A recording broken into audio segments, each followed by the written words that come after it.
Good evening and thank you for joining our second session of Women Up. Most of you know, if you don't, I am Michelle G, the CEO of Ebony and Jet. Women Up is our platform that uplifts and elevates women that are blazing a trail in their prospective genres. But not only are we celebrating Women's International Month, but guess what? It's Grammys week, and we have an amazing lineup for you to talk all things music. And this is going to be a safe space for us tonight. So sit back, get your mind right, shake everything off that's happened during the day or the week. We're going into Friday. Listen, I have the pleasure of introducing our host for tonight, Tiffany R. Warren. She is my friend. I mean, my good friend, my girlfriend, my sister friend. You know how we do. She's an executive with Sony Music. She's also the creator of one of the most important diversity movements that exists today, and that is Add Color. And I can say 100% that I would not be who I am. I would not be the CEO. I would not be an executive, because when corporate America wanted to find me invisible, you know what she did? She shined a light on me and all of my achievements. And not only has she done that for me, but she's done that for a whole lot of folks that look like us in this industry. And so I'm honored that she is here tonight. The whole Add Color mantra is rise up and reach back. And she does that every single day, period. I have to say that. Please help me welcome Tiffany as she introduces our esteemed panelists tonight. I just want to quickly say thank you to Valeisha, my girl Kelly, and Qiana for sharing your wisdom to viewers tonight. Tiffany, have a good time. Take over. I love you. I love you too. Thank you, Michelle. I'm so honored to be the host tonight for this incredible panel of game changers and change agents. When I was asked to do this, it was a quick yes. Because I have the pleasure of sharing tonight with three women who inspire me, and you'll see why. First and foremost, I am honored to be a member of Sony Music Group. I am the EVP, Chief Diversity and Inclusion Officer, and I am otherwise more honored to be here today to talk to these women, not only about the Recording Academy and its diversity and inclusion efforts, but about them, because this is the Women Up series. And it's powered by Ebony. So let's get started. First up, I want to introduce Kelly Purcell. Kelly. Hey, Tiffany. Hi, how are you? I am good. So I'm gonna give you your roses. So Kelly Purcell is the Vice President of Membership and Industry Relations. She joined the Recording Academy in 2013. Kelly, prior to the Recording Academy, served as the executive director for this really unique organization called Harvard Wood, a global nonprofit organization for members of the Harvard University community who believe in the purpose and the power of the art. And so she has, that in her background. And then, she had a couple of awards, just a few little notes that I'd like to share. And I have the notes, so I want to get it right. Purcell, you were recognized, and when I get close to people, I call them by their last name, as an exemplar of humanity-centered media at the 2016 Media Done Responsibly Awards. Very cool. And was also honored at the 10th annual Toast to Urban Entertainment Executives in 2017. And more recently, you were honored to take part in the American Express Women in Music Leadership Academy. Kelly, welcome to the conversation. I'm so happy to meet you, and I look forward to talking to you. Thank you, Tiffany. I appreciate it. Thank you. Next up is, I feel like I'm doing this incredible starting team of some badass sports team. Next up is Qiana Conley. Qiana. Hey, Tiffany, how are you? I'm good. Hey, Kelly. Hey, Qiana. Hey. I love the sparkles. Qiana. Just a little bit. Qiana serves as the executive director for the Los Angeles chapter for the Recording Academy. You have so much in your background. I don't even know where to start. You have names like, just casually, like Michael Jackson, Jennifer Lopez, B2K, when you spent time at Epic Records. You also are a founder. You founded Q, the Creatives, in 2011. And you spent your time on some really great projects, not also those particular projects, but just more recently Showtime's Flatbush Misdemeanors. And all the titles are ones that I've watched and enjoyed. So to know you've been in the background of that is amazing. And then you weren't really done there. So in 2014, you co-founded, and let me get this right, co-produced and co-created the Blackout Music and Film Festival with Ryan Coogler's Blackout for Human Rights organization. Welcome to the conversation, Qiana. I know tonight is going to be awesome, and thank you for being here. Thank you for having me. Of course. And last but not least, the newest member of this incredible female badass bosses club is Valeisha Butterfield Jones. She joined. Valeisha. Hi. How are you? Good. So you joined the Academy, during COVID in 2020, because you like to do things easy. Serve as the Chief Diversity and Equity and Inclusion Officer for the Recording Academy. Particularly not a small job in with so much change going on in society. You have a couple of accolades that I just want to throw your way because, again, this is Women Up and it's powered by Ebony. In 2007, you co-founded as a young budding executive the Women in Entertainment Empowerment Network, and that has benefited so many women in the entertainment industry that have you to look up to. And you had a couple of flowers, which you've been recognized in Forbes, Glamour. You're an Ebony Power 100. And I remember that. It was quite a moment. And the Route 100, among other things. And you're a proud of Clark Atlanta University. So welcome, Valeisha, to the conversation. Thank you and thank you to all three in joining me tonight. So let's get started because I know you ladies are super busy because there's like a little program that's happening this weekend that you might or might not be involved in.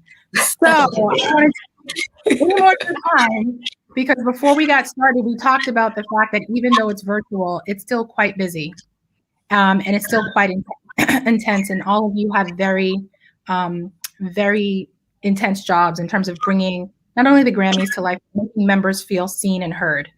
So I want to get started with a couple of questions specific to the Recording Academy. And any of you can ask. I think I want this to be conversational. Often when you pick on me, it's like, I have to answer every question. Whatever moves you to ask, to answer, please do. How has the Recording Academy, and we've all been through this, multiple industries, creative industries across the board, are re-examining all of their systems and all of their policies around how we support people of color, women, and people of difference. And your difference is your brilliance. Want to make that clear. How has the Recording Academy created an inclusive environment for women? Specifically, how does the work that you are now doing more and more of foster that environment within the Recording Academy?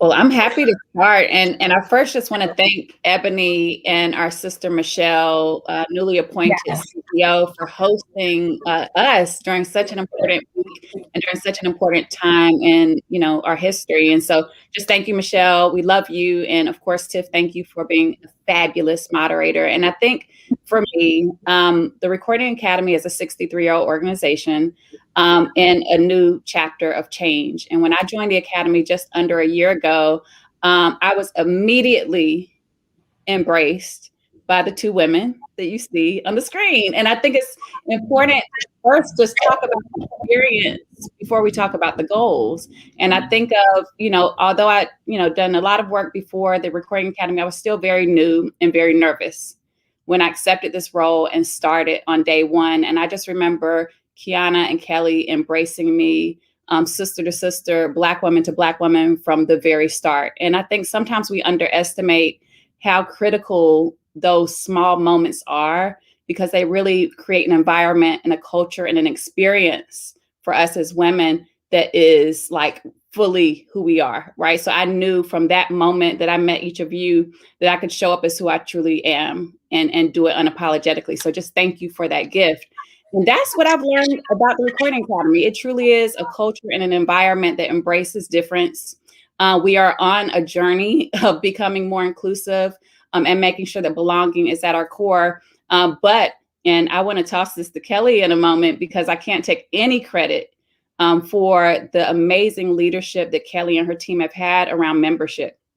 We are a membership organization that is set for women, specifically gender parity goals over the next 5 years, and we are well on our way. And I won't steal Kelly's thunder because this is way more in her wheelhouse, but I do want to say that gender parity and racial equity is the goal and is the focus. And so although the Grammys this week is in a very exciting moment where we will recognize so many deserving artists, we saw this year an uptick in women being nominated. So women are surging this year. We had historically 152 Black nominees this year for a Grammy Award.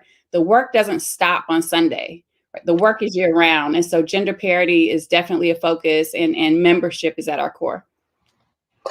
Absolutely. Can you guys hear me okay? I'm always nervous in the moments when you have to speak to everyone and then Zoom, whatever.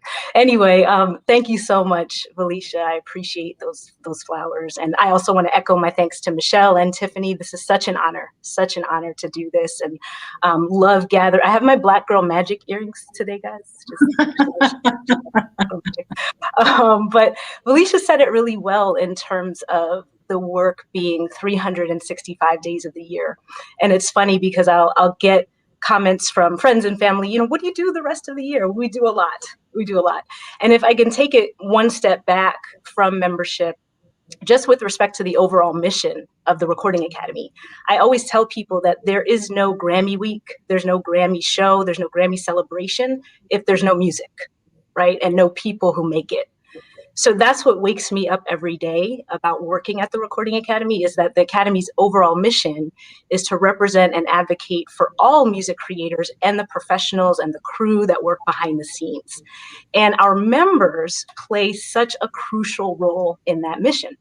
Members work together with staff on advocacy issues, philanthropy, expanding music education, as well as ensuring that the Grammy process itself is representative of the musical landscape. So, speaking of what we're doing specifically, representation matters a great deal to me in our membership, because we need all of these voices included in all of those conversations, whether that's committees, whether that's boards, programs. We need women, we need folks from the BIPOC community to work directly on these things. I always like to say that members are such a core part of our mission that members, to me, have the power to transform the music industry and the world, and I want them to embrace that. And that's a really key point, particularly around the idea of members move. And we see that with all different types of academies and organizations, is that the membership is really the heartbeat. And if you diversify the membership, you change the heartbeat of the organization. So, thank you for that. There's a lot of news being made about transparency and accountability and authenticity. And so what is the Academy doing in terms of the committees and the organizations that they partner with to ring in this new era of action and accountability? It's a hot topic. So any one of you can take that. Well, I know, Valeisha, you could speak to some of our new partnerships. Right. I'm big on transparency, and I know that has been the call to action that we've received from not only the music industry, but I would say, the community at large. The community saying, we want, the truth, we want transparency, and we really want to understand your process.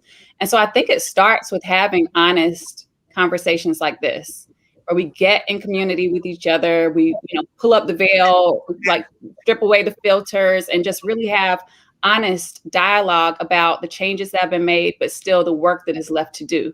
And so one of the things that we knew we had to do was to get in partnership, to get in community with the communities that represent us and that we should be representing. And so, a part of that was through a partnership with Color of Change, the largest online racial justice organization in the world. And we've taken critical steps, big, bold steps around transformation from a racial equity standpoint. So really proud of Rashad Robinson and the entire Color of Change team. We have now published a roadmap centered around accountability, and we'll soon be publishing an inclusion rider, not only for our organization, but for the music industry to consider. So those are the tools and kind of the mechanics around what accountability looks like for us and how it will look moving forward. We will be, again, holding ourselves accountable and using a toolkit and inclusion rider that we will be publishing publicly so that there's transparency around what we'll be measuring and what we'll be tracking. So that's one bit of it. But the second is making sure that across the industry, we are also collaborating. And so we no longer want to work in silos, but instead work cross-industry, cross-organizationally to think about what is our North Star, what are the goals that we're going to be setting together. So Tiffany, you at Sony Music Group, we have Dr. Maurice Stinnett over at Warner Music Group, and then also Lillian, our sister at Universal Music Group, who are now firmly planted as Chief Diversity, Equity, and Inclusion Officers at all the three majors. That is huge. I just want to say that what a landmark moment 2020 was, that for the first time ever in the music industry, we now have CDOs appointed at each of the majors. And what we do each day, Tiff, and you know this too, is beyond the red carpets, beyond the fancy dresses and panels and conversations, we are doing the data analysis. We're crunching it every single day, looking across every vertical of our business to make sure that no voice is left behind and not at the table. So Tiff, I want to give you your flowers, because from day one of your appointment, I think literally we were having meetings with each other. And Tiff was like, hey guys, it's my first day. But that's the work. I didn't want to quite admit that, even though it was all over the news. I wanted to come to the club like I had already been there, but everyone knew that I was the new kid on the block. I haven't had that feeling literally since kindergarten. I kid you not. I was like, I'm the new kid. Hi guys. But more interestingly enough, I also want to give a shout out to the change agents that are at the digital service providers, like Travis Robinson, who is a member of the club as well. And this is a club that, when you think about it, our whole job is to convince people to treat us as human and to embrace equity. So it's a very unique job.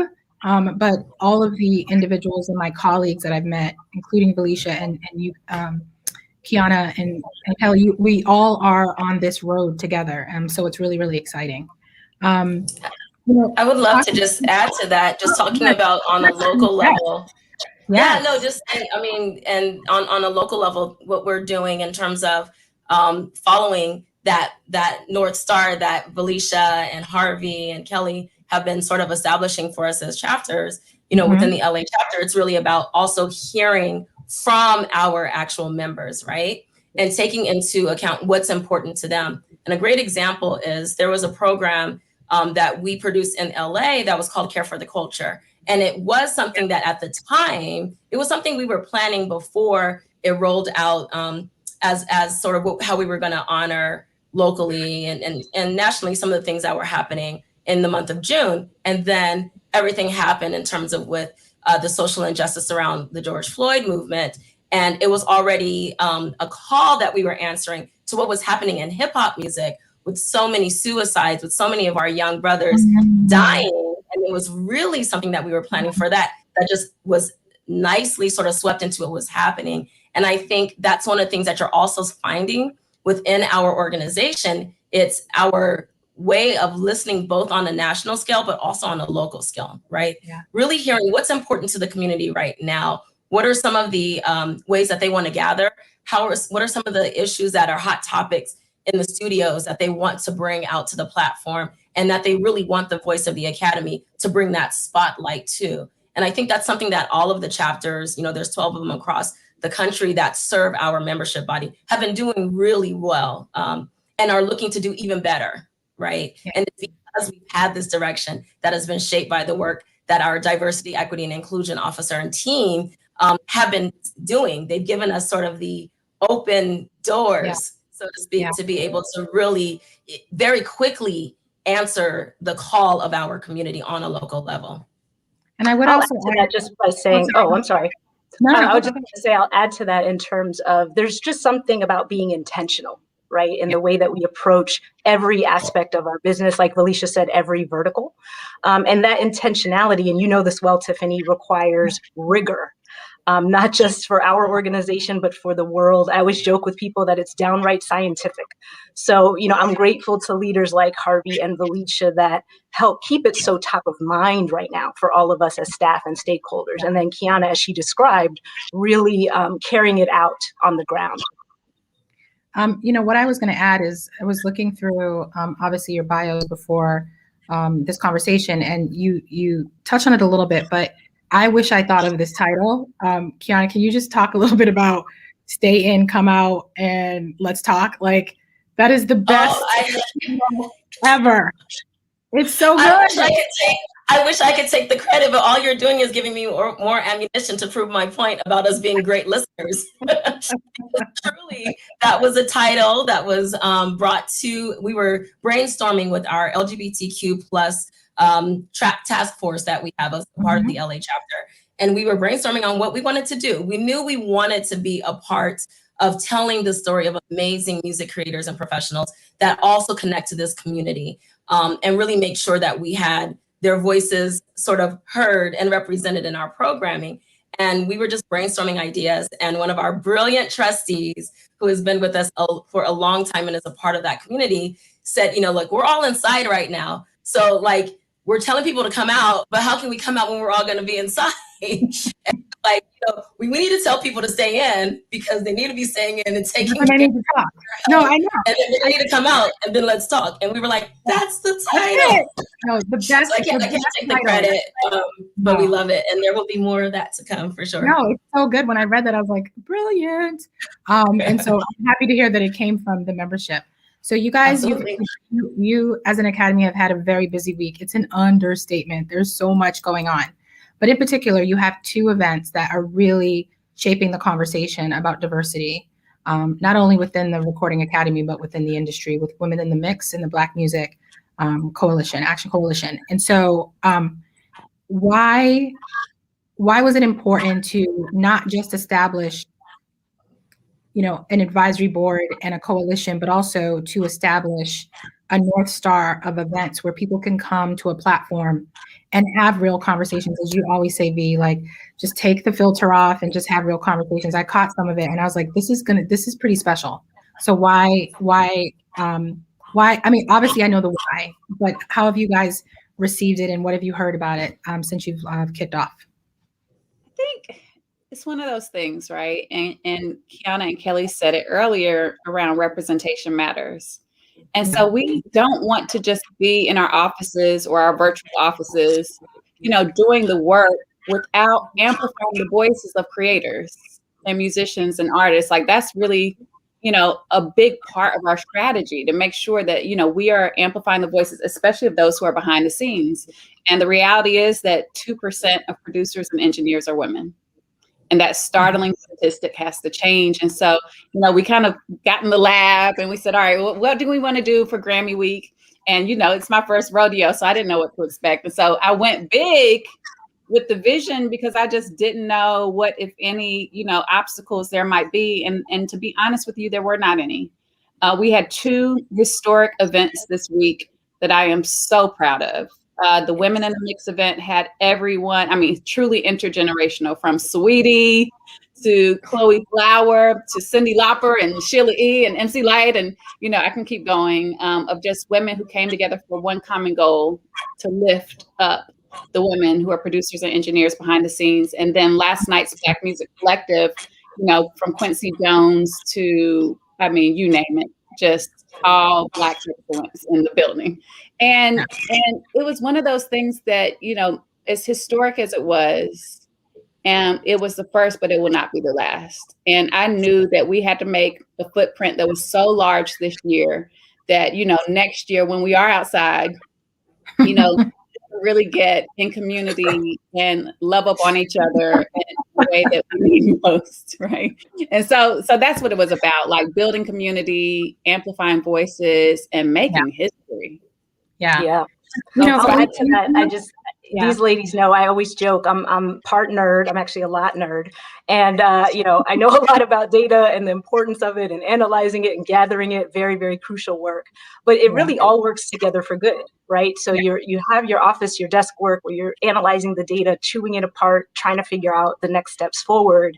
Then you have your grassroots work, right? Where Qiana outlined the listening and the activating and the being with the community, which is what I love. I love that about our organization.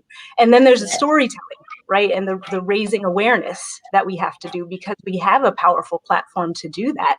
And I think we have an amazing responsibility. And this week was just such an awesome example of that. I felt so inspired both Monday and Wednesday.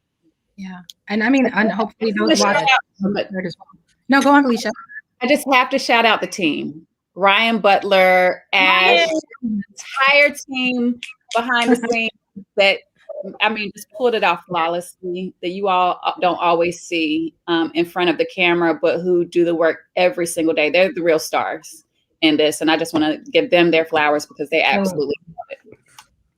I mean, it's, you know, it's so, you literally have to set aside about 10 minutes anytime you have a panel with women of color who are bosses. It's like, I will call it the flower hour. You cannot move forward. It's like culturally impossible to move forward without, and I always say this, attribution is allyship. When someone's not, when you don't attribute someone, or you don't attribute a quote, or you don't attribute something you said to someone who said it first, it's allyship is just making sure you take time. But we, as women of color, do that so well. If there's a thank you speech, if it's 10 minutes, 9 minutes and 58 seconds is attribution. And then at the end, we say thank you and thank you, God. So I just want to point out what it feels like. We know what it feels like to wish someone had it. So I think, you know, when we get them help but share the love, right? And we want the world to be a little bit better. If this panel goes over because it's flower hour, I'm good.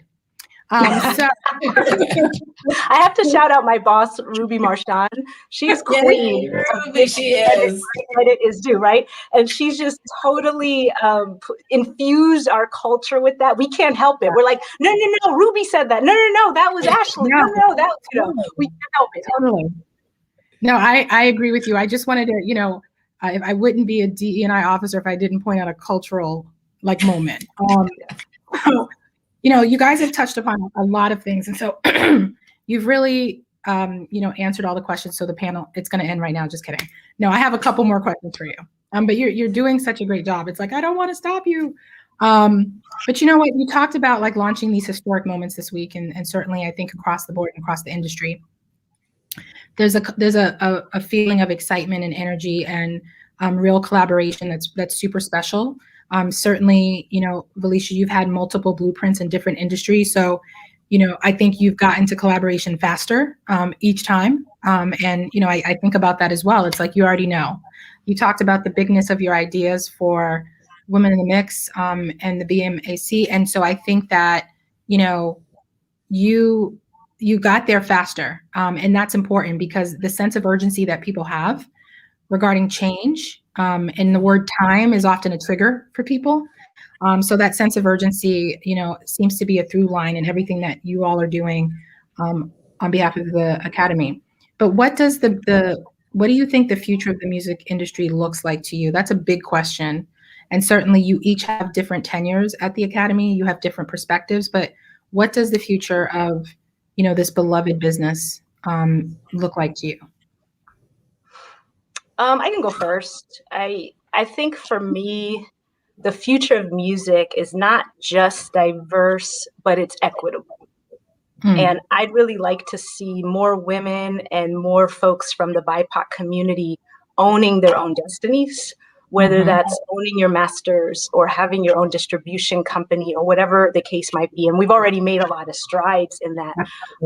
For too long, others have profited off our work. And I want the future to see that paradigm long gone. That's my hope.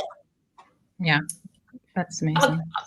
I'll go next. I think for me, the future is a little bit more obvious. I mean, I think it's global. And the reason why I say that is because, we are in that rhythm, but we're also creating it. And I think with that level of thinking about opportunities, especially from the lens that I I know well, being a person, a woman of color, that has not always been the perspective that a lot of music creators or professionals have taken, is having their identity, their legacy, their ownership, as Kelly mentioned, which is extremely important, thought of on a global scale, thought of outside of just the space that they've always been sort of allowed to exist in, even if it was just in the corner. It's really so much bigger than that, right? What they do, how they impact and how they create in music really is something that people on the other side of the globe want to consume and want to be a part of. And there's opportunity for them to mandate that equity in a lot of those spaces in a different way than I think we're always fighting for it here in the States. So for me, my hope is that we will maintain not only that global perspective, but also the flexibility that everyone needs in order to share unknown space, right? So as you're moving big, also being flexible, that the opportunity still may be communicated in a way that you're not used to, right? Yeah. And trying to find that happy medium, because you exist in your presence of knowing you are supposed to be there, and whatever you know you're supposed to have is going to come to you in all the possible ways that it can.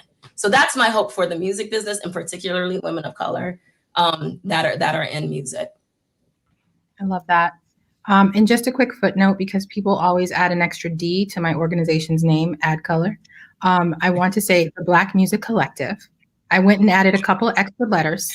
And so I just want to do some housekeeping. It's all love. Thank you. What were you saying? And there is a BMAC. There is a BMAC that exists. Right, exactly. I was like, that we work really closely with. So shout out to Benta and the team. But BMC is who we are, and heavy on the equity, as Kelly said, heavy on the global, like Qiana said. And for me, that we truly become a model for other industries and for the world from a DEI perspective. And in my mind, I think that we are ready, able, and prepared now based on the leadership that we have at all the three majors and across many of the digital streaming services to actually do it. And so, that's not a naive North Star. Like, I truly believe that the music industry is ready again, and able to really step into this leadership role and be the thought leaders and make real change. And for me, the dream state is that my role no longer is needed, right? And so don't get me sick, but the goal would be that no longer is a chief diversity, equity, and inclusion officer necessary. It truly becomes infused in our DNA, and we see it through the results. And so, that's the dream state, that, we make it a part of our business as usual practice. And, through the results and the outcomes, we see the change. And then hopefully, companies can lead without having the need of a dedicated DEI officer. But it's going to take a while. I'm going to still need you around though, Valeisha. Sorry. I was about to say, we have to figure out another. There's going to always be a need. You can't leave us not going anywhere. And I know when you say that, because people often say it to us, it's like at a cocktail hour, they're like, I just hope there's not a need for your job someday. And I was like, well, first of all, can you not put in the universe for me to be unemployed? Number two, hopefully I've taken up a hobby so that I can transition really nicely when there's no need for this. But there's one of my favorite, and I talked about attribution and Flower Hour, but there's one woman in particular who has blessed me with so many good quotes. Lucinda Martinez, HBO, just an incredible North Star for so many people. She said a couple of things, and we're going to get into some conversations about what it means to be in a male-dominated industry as the bosses that you are. But there's three things that she said to me that kind of set me real straight. She said, other people get open doors, we get windows. And so when we get that window, we gotta climb through. And she said, oh, this one is the best. If it doesn't affect your direct deposit, it doesn't matter. So that kind of cut the line for the haters. Cut. And because I was so excited about the first two, I forgot the third one, but I will remember it as we go on in this conversation.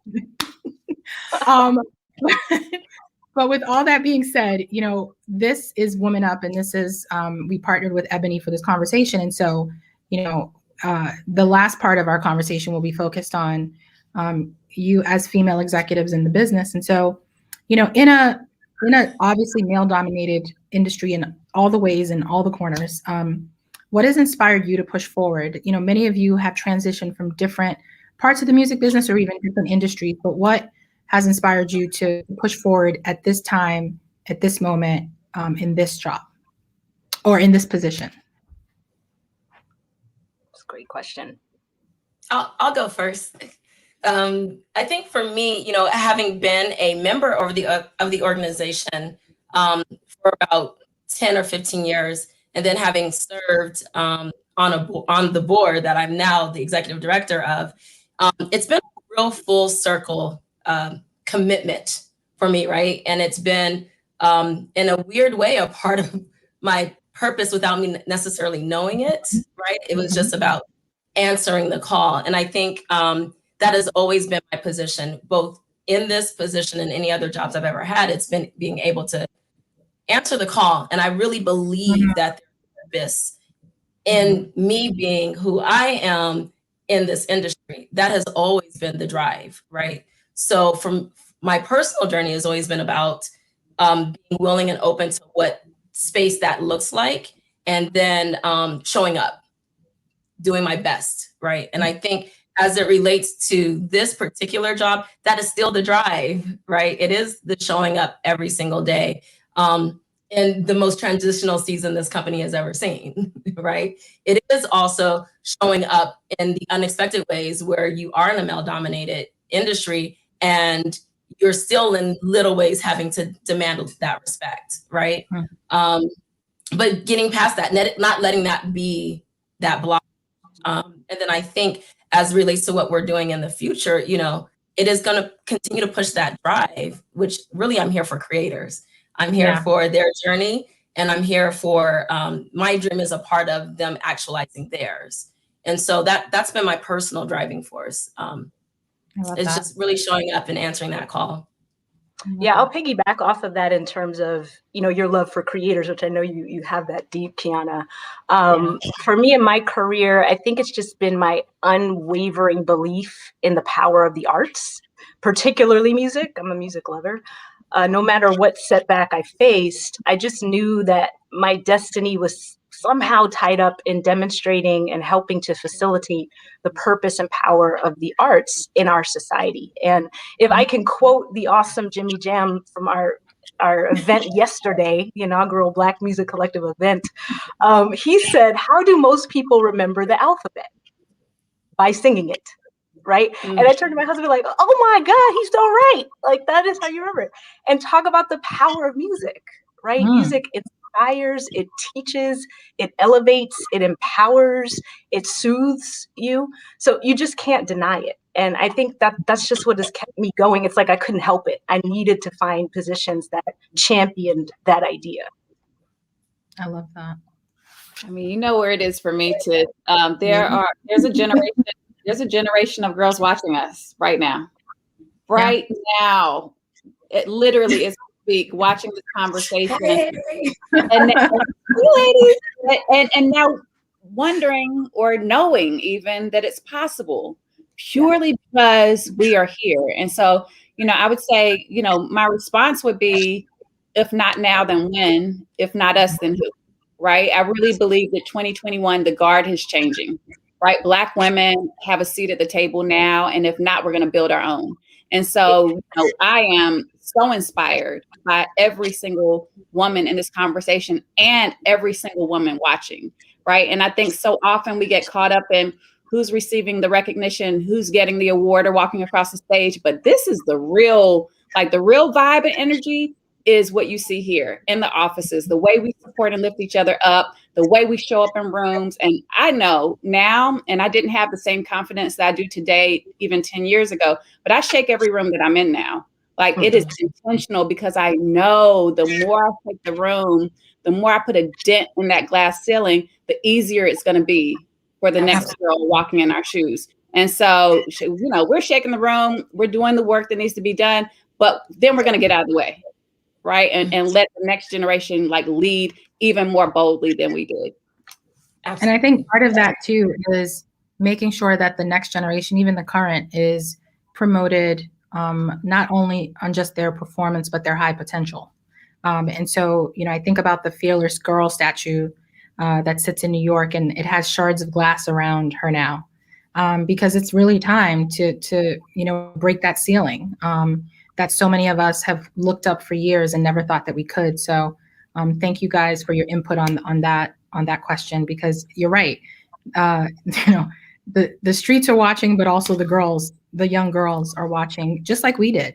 I think we all each have a moment, and it leads into my next question, but we all have that moment where we saw someone and we said, that's it. We may not have known what they did or who they were, but there was something about that moment and that person where you're like, okay, that's my North Star. I don't know how I'm going to get there, but that's it. So, who is that for each of you? And then how has having that kind of beacon, that light, that North Star helped you move through the barriers that you may have faced in your career, even your life? Well, I have a person, sorry, as soon as you said it, I was like, for me, it's Oprah. And there's so many amazing women, but Oprah for me was always awesome, still awesome, because like I said, purpose and power of the art. She's an artist, she's an actress, and she shows up in her art form and in her creativity, and also an executive and a boss. And she decided to own her own network. Like, okay, I don't need to be employed by your network. I'm going to own my own network. That's awesome. So just in terms of, again, her being an artist, being a storyteller, that always inspires me very, very much. And her being that beacon, again, just going back to what drove me, the power of stories, the power of art, the power of music, how, somebody could learn something so much better, maybe deeper, by watching a movie, watching Oprah in The Color Purple, than maybe sitting in their history class, and when that started to dawn on me, because I was a business major. I thought my destiny was Wall Street, whatever the case might be. And I really started to realize that, like, whoa, there's something much more, there's an even more powerful force. And not to say business isn't powerful, it is, but there's just something about storytelling for me. I love that. For me, it wasn't The Color Purple, it was The Wiz. I still get goosebumps when I watch The Wiz. I can't even handle it. I mean, sometimes I fast forward to the Scarecrow section because that's one of the hottest scenes. But I get goosebumps when I watch The Wiz. Qiana, who is that for you?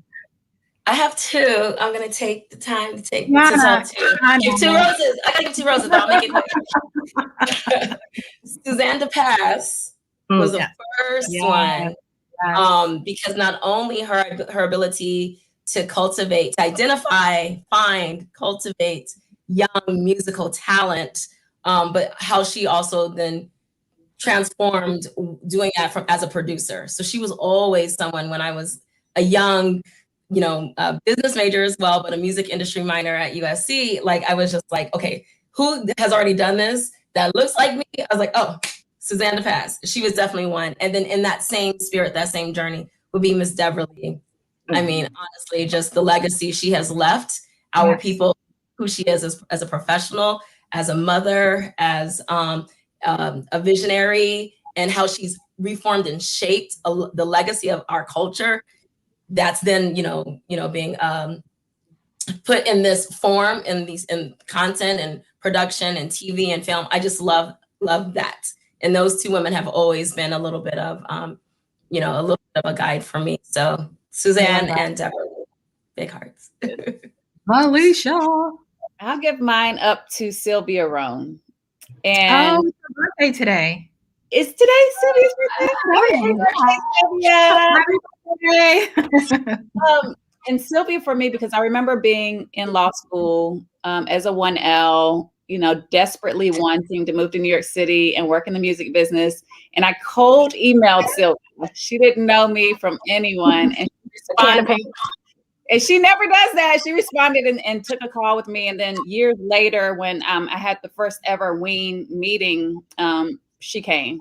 And she came before, anyone knew whether this idea that we had would be successful, but she invested in us because she believed in us and for no other reason than that. And so definitely Sylvia, for over 20 years now, has been a model and an inspiration for me, and someone that I'm proud to call a mentor. I love that.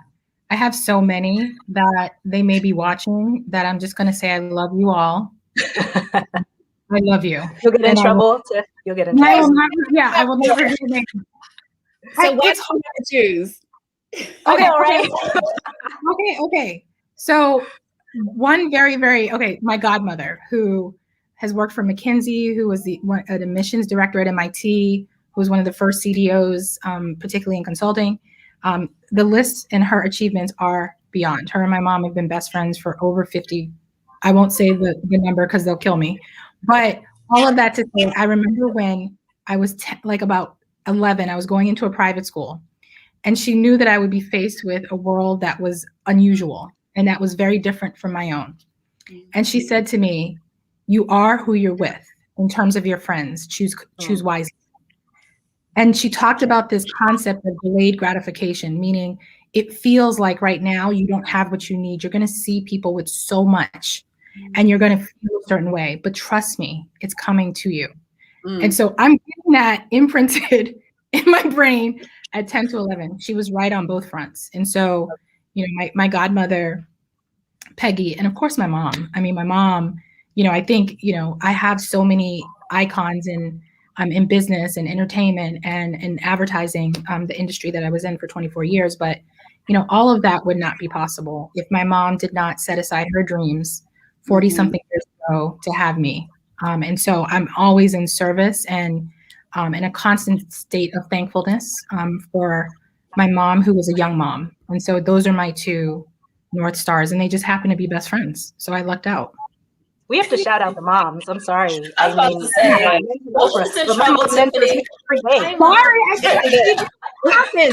I knew if I said mine, it would be a thing. So that's why I was like, I want me to say quiet. It's too many. You want me to say my mom's watching. Hi, Mom.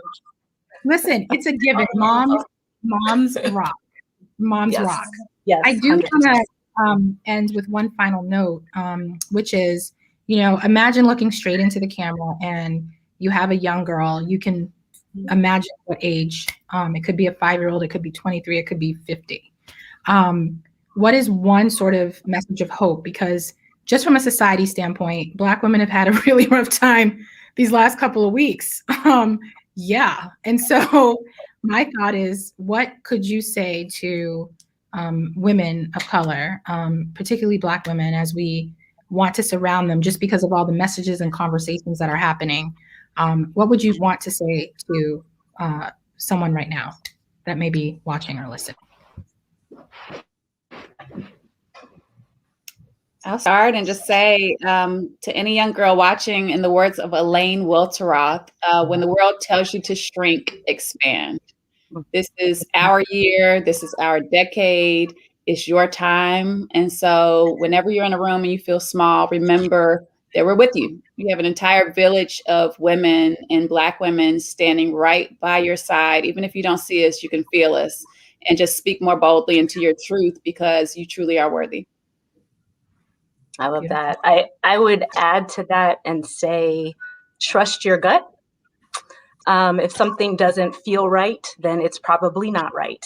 And I remember there were times in my life where I clung to toxic relationships, toxic situations, because I thought they were my pathway to success. They were my victory. And I didn't trust myself enough to know that, no, you don't need something toxic to bring you to success or victory. And so trust your gut. And I'm so glad I look back at younger Kelly, and I'm glad I had the courage, even though I didn't know what was coming next, to be like, no, I'm going to do something else. This is not good for me. And it worked out. Trust your gut. Beautiful. And I would add to the young sis. I feel like you're going to have like 5. I know you're the rule breaker. I might be the rule breaker, though. You might be on point on that one. No, you are. I wrote it down. I was like, rule breaker. Yeah, like rule breaker. I wrote it down. Just re-envision the rules. classically.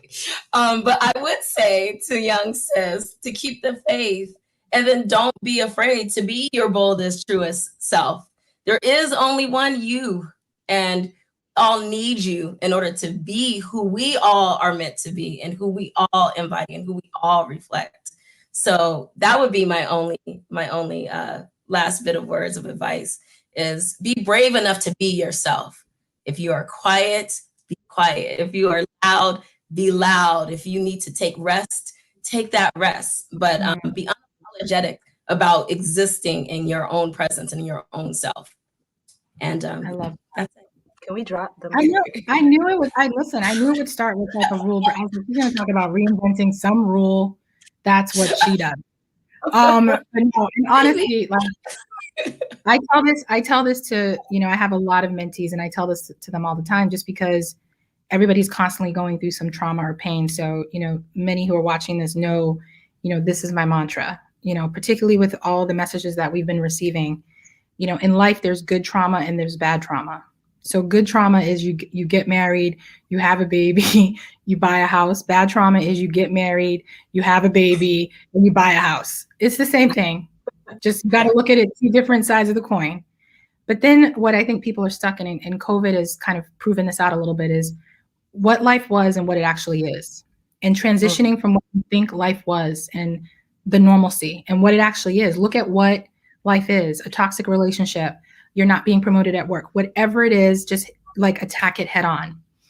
And then there's a moment of reflection, which I call the valley, which is that it could be 3 minutes or 3 years. But it's that time to shift and get things right. And then finally is the breakthrough. That's the cool part. That's when you get that promotion, you get that job, you get that new friend, you're in that new circle, much like the one that's formed tonight.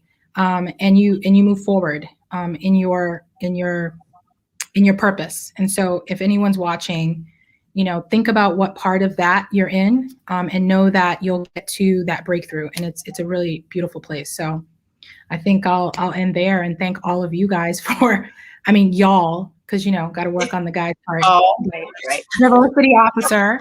Keep saying that out. Y'all. Y'all for joining this incredible conversation. And proud of the work you're doing and that you're building collectively at the Academy and then in the industry. It's not easy work. People sometimes can't see, what is because they're focused on what was, but all of you are focused on what is. And so I thank you for all the work that you're doing. And thank you for joining us. And thank you, Michelle and Ebony, for providing this. Yes, definitely. Thank you. This has been such a special moment. Thank you. Thank you, ladies.